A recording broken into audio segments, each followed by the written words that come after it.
Hello, my name is Julia Genoveva, and we are back with episode 5. Can you believe it?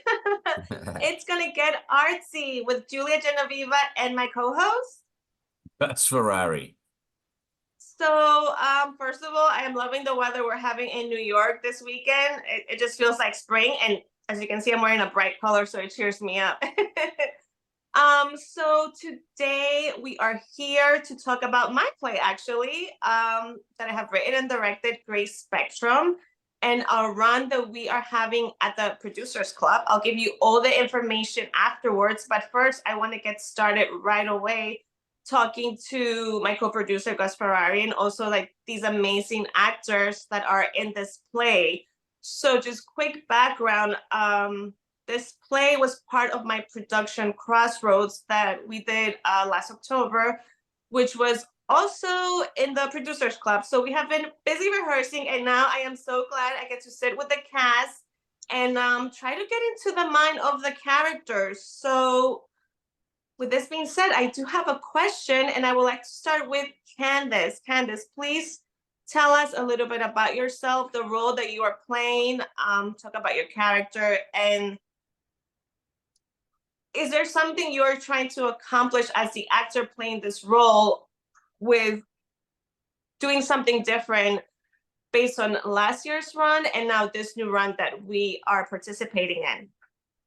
Okay, well, my name is Candice Brown, and I play Harriet, and I'm from New York City. I basically have come to acting at a relatively recently. It's something I always wanted to do, and I am very excited to be working with Julia and Gus again, and these other wonderful actors, Mary and Michael.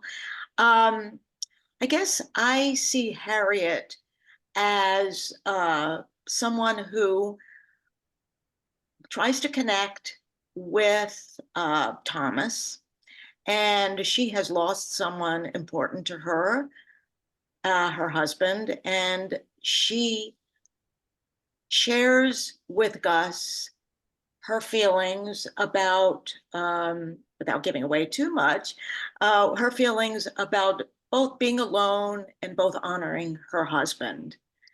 And I think she connects with him.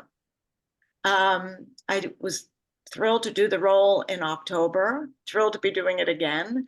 I think this time I see her as wanting to really kind of educate Thomas about, about how he can move forward in a positive way, in spite of the fact that he's lost some people that were important to him. Yes, and before we go to Michael, I just want to add for Harriet, what I love about her is that she does not fit the stereotype of somebody who is in that age range. I know, like, in today's age, people still have some stereotype of, oh, once you get older, this is how you're supposed to be. Unfortunately, that mindset is there, a little bit out there. But Harriet is different in the sense that she has a lot of energy. She's still learning, trying new things. Yes. And I think, Candice, you capture that beautifully. You're like this burst of energy that comes in. And that's really how I was visualizing the role when I wrote it. So I think you're doing that so beautifully. So I want to thank you for that. Thank you. Thank you. And Michael, I have the same question for you. Please go ahead and tell us what you think. Okay, well, first of all, I'm Mike Rattley, and I'm from Connecticut, and I'm also new to acting, and I'm very, very happy that Julia's connected me with this play, and working with Gus and Mary and Candice has been wonderful.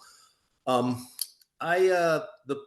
play, I guess everybody in the play is going through something, and it all goes through Gray Spectrum, the bar. So they're going through something, and it goes through gray spectrum. And some people have overcome things, and some people are still working on things. And you kind of see where people are in the different places in their lives. And the connecting factor is my character, Jake. And I think one of the things that I wanted to play differently this time is I wanted to make Jake friendlier. I wanted to make Jake friendlier. I wanted to make him more approachable, and I wanted to make him seem a little wiser because he's the connecting factor. So those are the things I'm looking to do this time. So. Yes, and I totally see that, Michael. And also, to give you a tiny spoiler about Jake, I don't want to give too much. However, in the end, not in the end, but yeah, towards the end of the play, when the gray spectrum, the bar kind of closes, shuts down, Michael has this beautiful monologue, which, Michael, you do so amazingly well, in which we learn more about Jake. We learn a little bit about the struggles he has had in the past. And we also see how he's a very loyal and almost like a brother to Thomas. So, I mean, it comes across throughout the play, but this like monologue that you have, Michael, it just ties it like with like a bow, a big red bow, shall I say. So thank you, Michael, for your wonderful portrayal as Jake, who is the owner of the Bar Gray Spectrum. Mary, what are your thoughts on Lucy?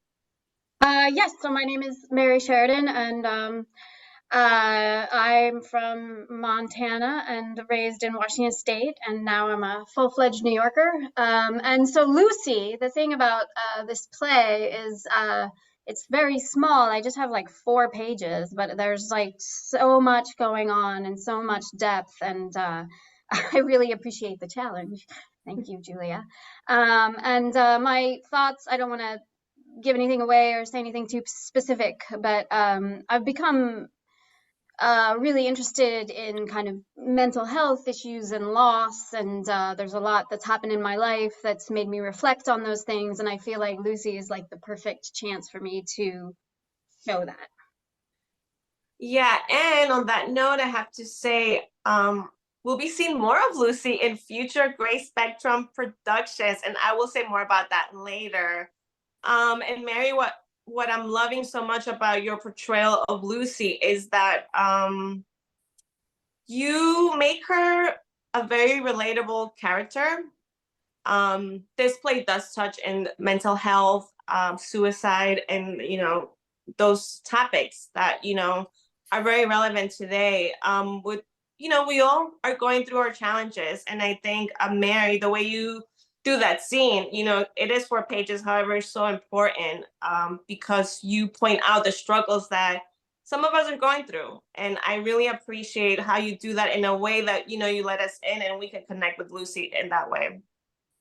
Thank you. And finally, I want to pick Gus's brain. I want to talk about Thomas, because Thomas goes through a lot. I'm sorry, Gus, I casted you at this part. Yeah. So, yeah, I mean, you played Gus the last time when we did Crossroads, and I definitely, from our rehearsal, I love that you want to bring new things. So what do you think about Thomas and what he has gone through, and like what is he trying to do at this moment when he's in Gray Spectrum? Well, yeah, this is a totally different character from Lorenzo in Crossroads, because Lorenzo is like a figure that comes from the past, and he's full of wisdom, and he is like a guiding light for the main character. And Thomas is quite the opposite. He's not unlike me in a sense of being a bit jaded and down on the state of the world and things. He has a reason for that. He has had a lot of loss, and the loss has give him a combination of bitterness, sadness, remorse, grief, all these things that come with loss. And when you go back and think, well, I could have done something different. I could have avoided this. I could have, if only I had, fill in the blank, that leaves you with not only a sense of regret, but also a bit of anger because you didn't do the right thing at the time. And so I had to tap into all of that in order to give Thomas like his true voice, because he's a normal human being. He's not completely gloom and doom. He's not he's not flip about it. He's just a person that goes through moods like we all do, except his circumstances are really sad. So this time around, I focused on more than just on my character. I'm trying to find nuances in how I relate to the other characters. I'm finding new moments. For instance, when I'm talking to Harriet-Candice's character at the bar, moments to relate to her. I'm finding new moments to show my a different depth in my friendship with Jake. I'm the scene with Mary, aka Lucy. It's again listening closer to what she's telling me and finding more dimension to my reactions to what she's telling me. She's, I don't want to give up too much, but she's coming from somewhere in the past and she's telling me things that I absolutely did not know. And I'm trying to find an emotional level to my connection with her, a little bit different than the last time. That's so interesting that you tapped into Thomas feeling regret. I don't know if you can tell us more about that, like regret and like. Well, go ahead. Yeah. We all, to a degree, we wish we had done things different in life. It could be, well, I wish I would have stayed in school, or it could be, gee, wish I wouldn't have ruined my marriage, or gee, I wish I wouldn't have. That night, I decided to have that one more drink and get in my car. That's not my case, by the way. But we all have levels of like, I wish I would have done something different. And I think Thomas has a lot of that, because at the time, I feel like, when he says it himself, when his life was in a better place, he never appreciated that. And now he wishes that he had. And I think with that regret comes a sense, obviously, of impotence, because now there's nothing you can do. And that makes you angry. It does me, like, now I didn't do what I should have done at the time. And now there's no way that I can fix it or change it or go back in time. So in some cases, that can become a place of discouragement for people, like, well, it was done is done, basically. And I screwed up and I can't, sometimes when you screw up, is irreversible. And I think where Thomas is feeling at the time. I love how you're giving Thomas layers and not making him just like this sad, depressed person. So thank you for that.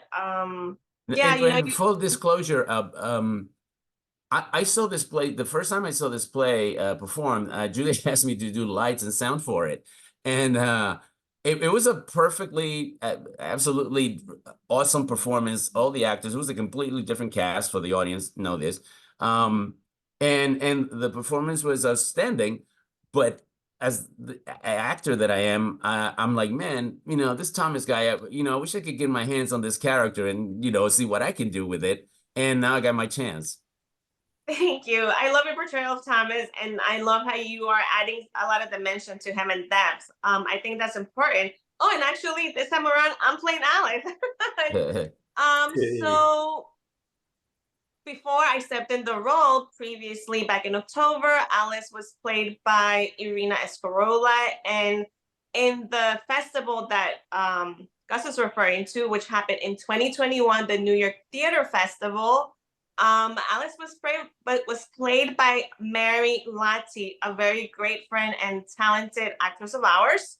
So I don't think I can do it better than them, but I'm having fun with the character, because in the day that Alice comes into gray spectrum, she is having like the best day of her life.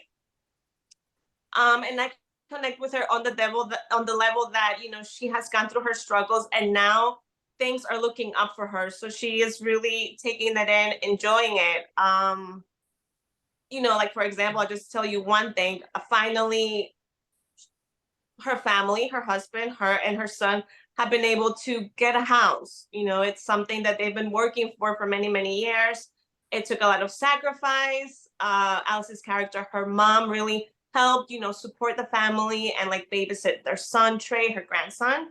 So it's like this whole journey of work and struggle, finally, like, things are looking up for her and her family. So she's having the best day. But then she takes notice of Thomas, who is the opposite, and she tries to give him some advice.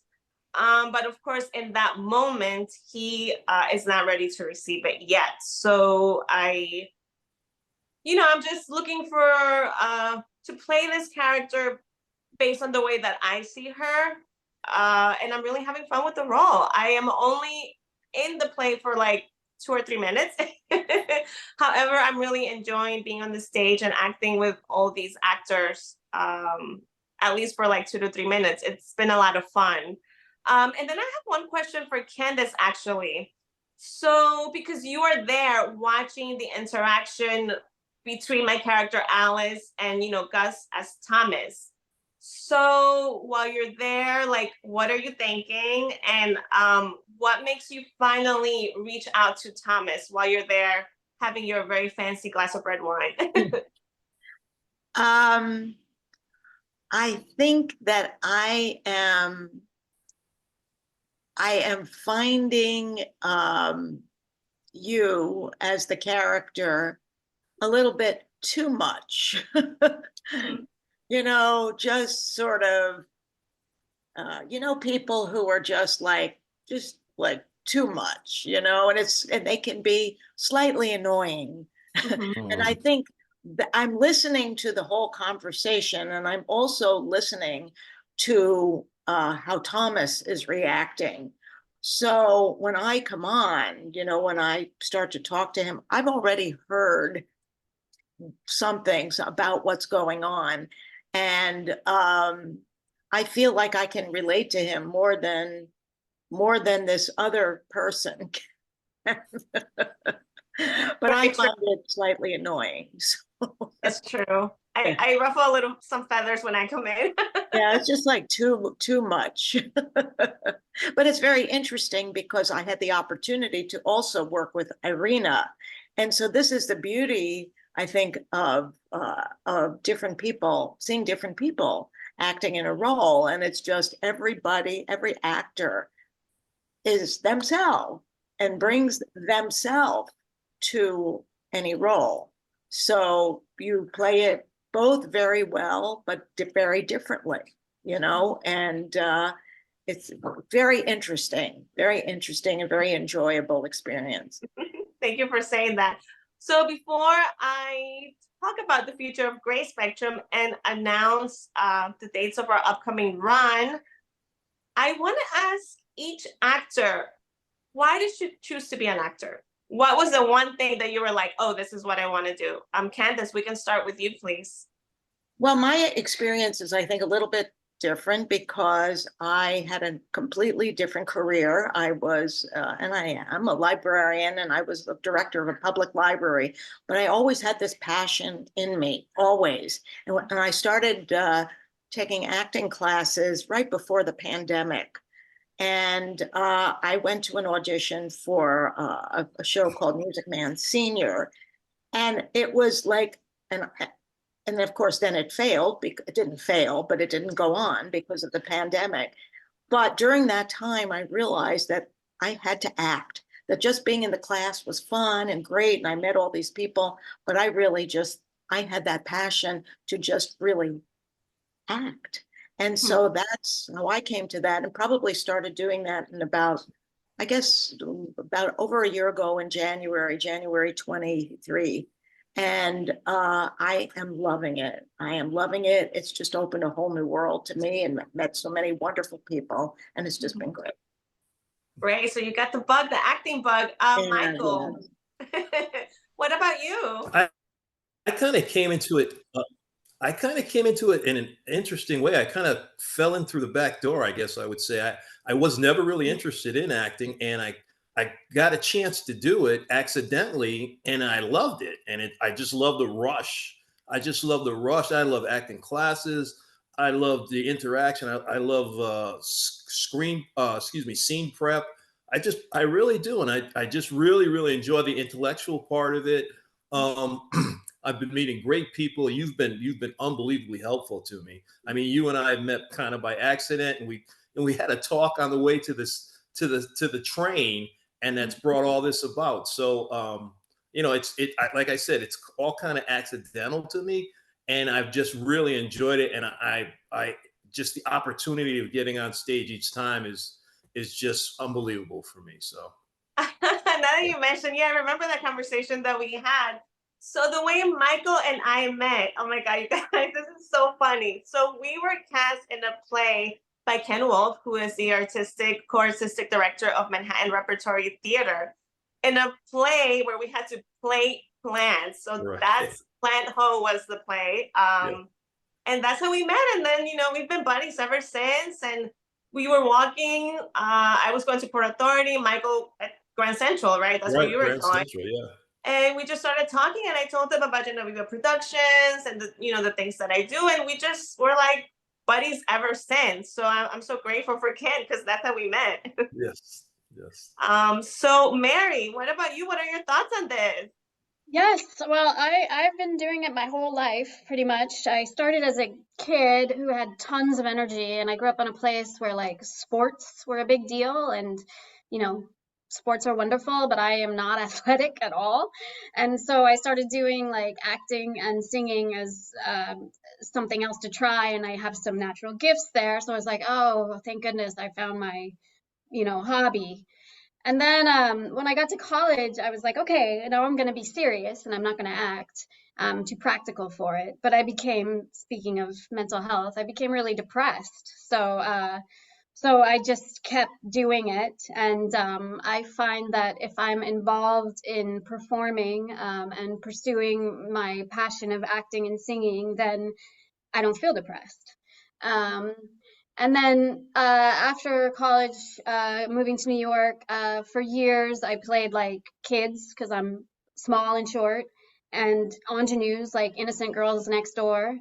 But now it's become really exciting because I feel like I've passed that, and I'm in a new chapter where I get to use all the life experience that I have to bring to my characters.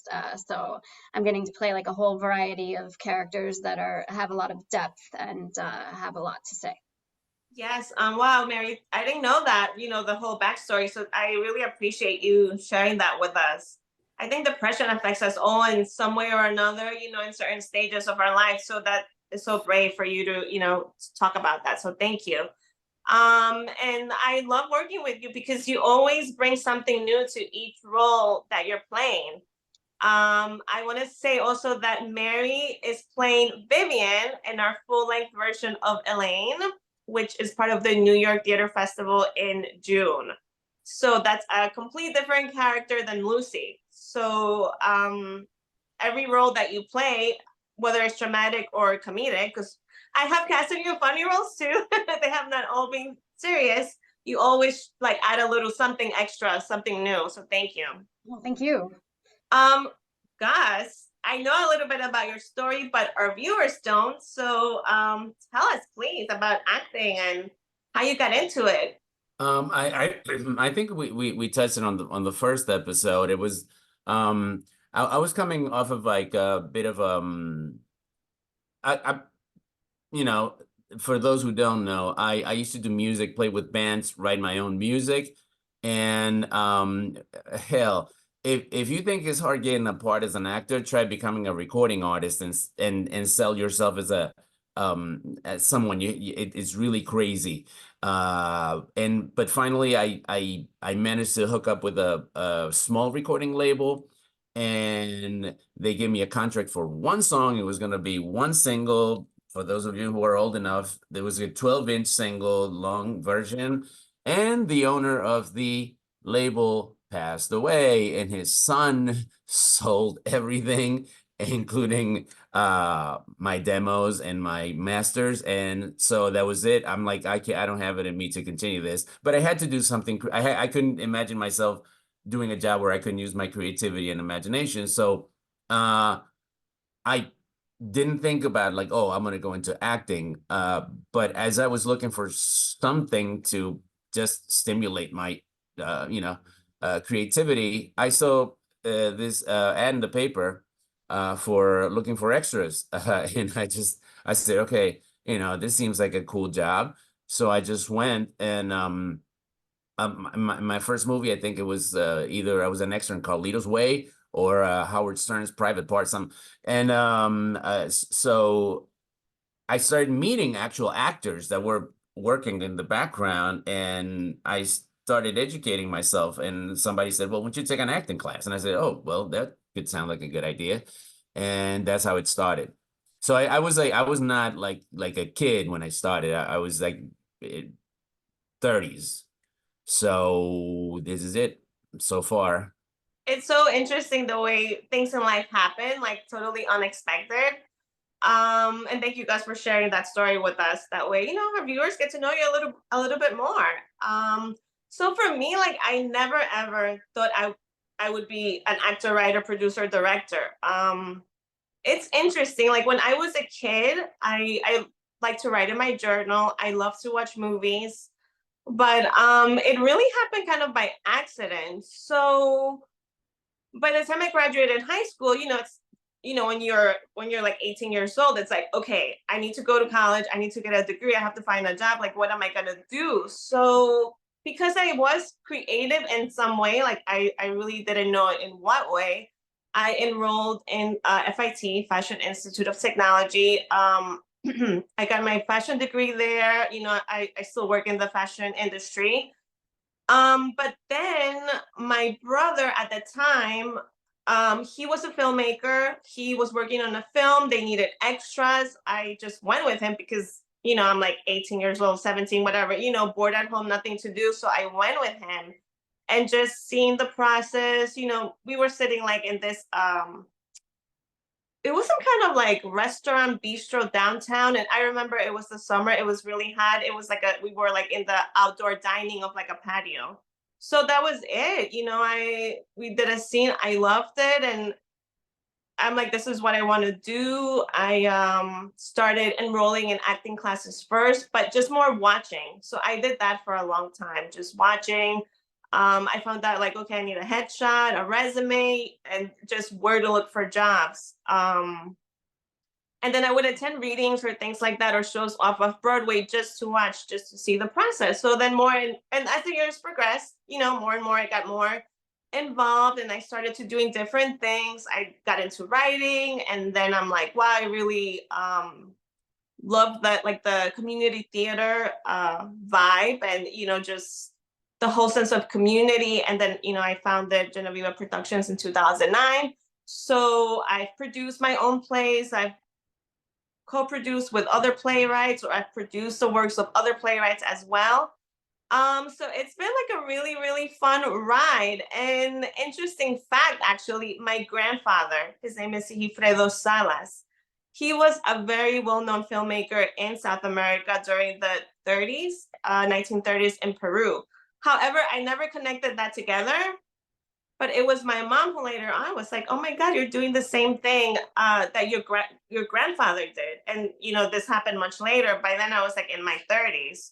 So acting never was a thought in my mind at all till I was like 27, 26 years old. So, you never know. That's one thing about life, you never know. And I feel like that we have that in common. We just happen to like stumble into acting. Maybe by accident, or just like we were there at that moment. So thank you everyone for sharing your story. And I love learning more and more about you guys. So going to announce our show dates. So first of all, I have to give a huge thank you to Richard Thomas Henley, who is the person that invited Gray Spectrum and my cast to be part of this performance. There are about 6 other plays in the lineup. I know some of the playwrights. I'm looking forward to seeing the other plays and the other actors.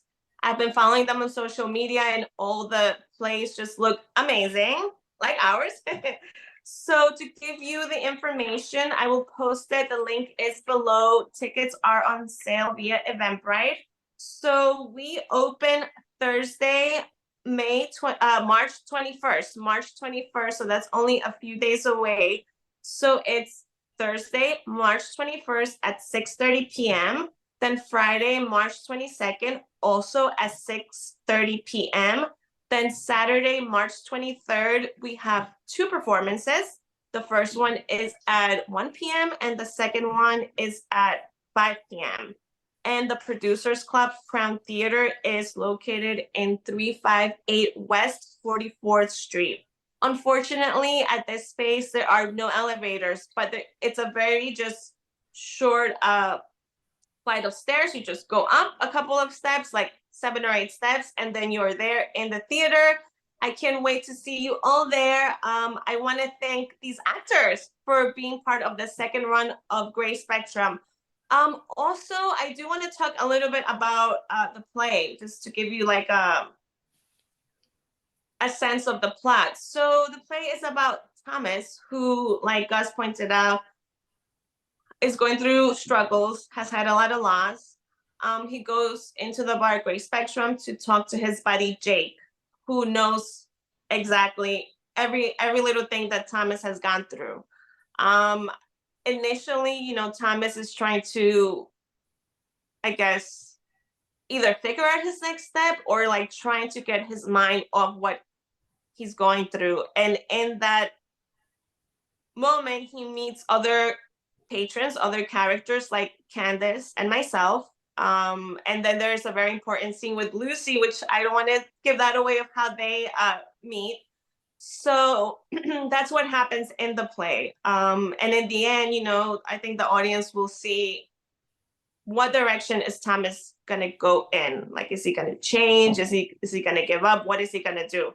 So you'll have to see that at the show to find out. So I wrote this play many years ago. I have multiple versions of it, believe it or not, because I'm crazy writer like that. But what inspired me to write this play was a book that changed my life, like completely, called The Alchemist by Paulo Coelho. I don't know if you guys have read it. But this book is about Santiago, who's a shepherd. And he goes on this, like, I would say it's like a pilgrimage or a journey to look for treasures. You know, and in that journey, he meets, like, he goes through a lot, and then he meets people. So from all those encounters, whether they're good or bad, he learns something from them. So that was kind of my inspiration from Gray Spectrum. You know, Thomas meeting these people that he doesn't know. And even though he seems to like dismiss them or brush them off, he is actually learning a little something from each one. So that was kind of what inspired me to write Gray Spectrum.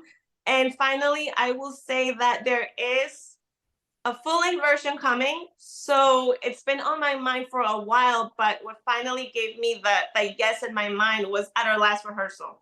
So that's really what I was like, yes, I'm doing it. So in this full-length version, I haven't written it yet. I'm still processing like how I'll format it. But in this version, we're gonna learn more about all the characters before they go into Gray Spectrum. We're gonna learn more about Jake. We're gonna learn more about Harriet. And then we're also going to learn more about Thomas. Thomas with Lucy and Thomas without Lucy. So we are gonna get kind of everything that led up to this moment. So that's what's gonna come in the full-length version. Hopefully, I would say early next year. So look out for that. And I do hope you guys, the actors, come back and reprise your roles. So yeah, that's it.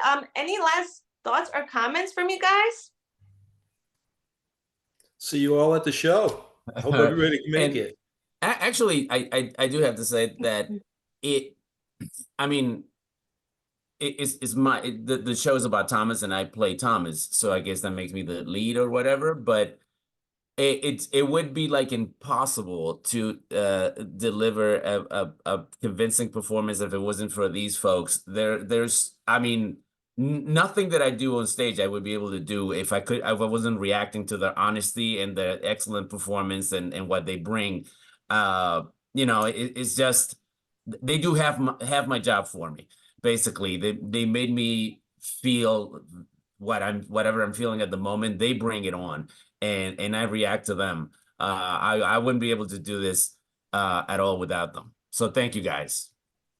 Thank you. I feel the same way, Gus, about your reacting to your character, because you know, you have a very natural way. Actually, you all do. I mean, just it's a pleasure to work with all of you and an honor. So thank you. Aw. Yeah, I and love you guys. I agree. And also, I just also want to thank Julia for writing these parts that are Yes. rewarding. Please, thank you very much, Julia. Thank Great. you. Thank you. Okay, so before we sign off, I also need to thank Johnny Culver, because it's through Johnny Culver that I met Candice. Yes. Through his wonderful group, Equity Library Theater, and it's through Johnny that I also met Alexis Tandit, who I know you, Candice, you and Alexis are good friends. So it just like we all met through Johnny, you know, Yes. and Johnny is a special person. He's also a playwright, a director. He organizes these festivals all year round. So he's always juggling many things, and actors and playwrights and directors. So I have to give Johnny a shout out, because if I didn't know him, I would have never met Candice nor Alexis. So yeah, thank you to Johnny. Definitely. Yes. Yes. So, well, I hope you all enjoyed this episode. I am happy that I actually got to sit with you guys and talk, and we're not like working and rehearsing. This has been such a fun conversation. Thank you so much, Candice, Michael, Mary, Yes. and my partner in crime, Gus, for taking the time out to sit with me. I really appreciate it. So if you guys love this episode, there is a subscribe button below that you can just loved it. hit. And We loved it. Yeah, and you'll get notifications of upcoming episodes. I cannot believe this is our 5th episode. So we just started our show back in January. So this has been amazing, an amazing experience. Thank you to you all. And I will see you at rehearsal, which is actually tomorrow. Tomorrow. Bye. Okay, signing off. Thank you, guys. Thank you, everyone.